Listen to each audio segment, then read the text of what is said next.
भारत पाक युद्ध के दौरान पहली बार दौसा में नगरपालिका ने समाचार बुलेटिन का प्रसारण शुरू किया था। उस समय माइक लगाकर जनता को समाचार सुनाए जाते थे। प्रस्तुत है एक रिपोर्ट। आज के समय में हमें किसी भी प्रकार का अपडेट लेना हो तो सोशल मीडिया, टेलीविजन, इंटरनेट जैसे कई माध्यम हैं, जिस पर देश प्रदेश के घटने वाली हर घटना पर पल पल की खबरों का अपडेट हर समय उपलब्ध रहता है। लेकिन एक समय ऐसा भी था जब संचार का माध्यम केवल रेडियो हुआ करता था। रात्रिकालीन 9 बजे समाचार आते थे तो उस समय सभी लोग इन खंभों के नीचे, लाउड स्पीकर के नीचे खड़े रहते थे और सांसें थम जाती थी, क्योंकि समाचार को पाने का एकमात्र माध्यम ये नगर पालिका द्वारा लगाए गए लाउड स्पीकर थे। पहले समाचार खंभे पे वो लगा हुआ था, 7 बजे के समाचार आते थे और 9 के समाचार आते थे। हम वही सुनते थे, सब पब्लिक इकट्ठी हो जाती थी। 1971 में भारत पाक युद्ध छिड़ गया।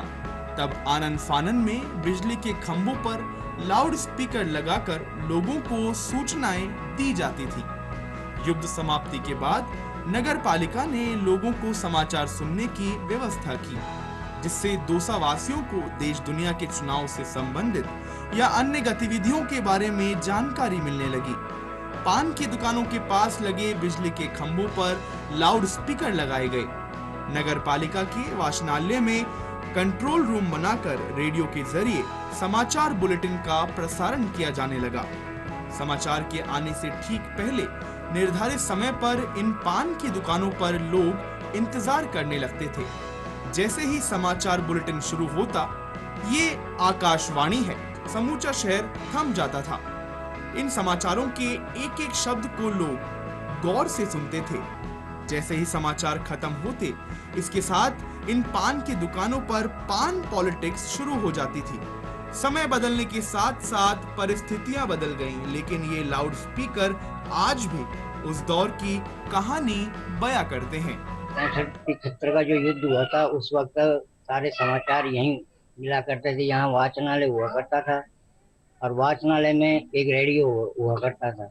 उस रेडियो की बदौलत इसके अंदर समाचार पूरे आते थे 8:45 और 9 के बीच के।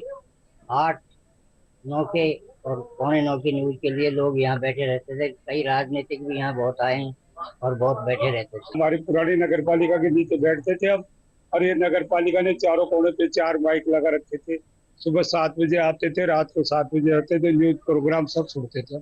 आज घर घर में मोबाइल है, टीवी है, रेडियो है। एक जमाना था जब केवल यही एक समाचार सुनने का माध्यम हुआ करता था और लोग यहाँ देर रात तक बैठकर चर्चा करते थे। संतोष तिवारी, दूरदर्शन समाचार, दौसा।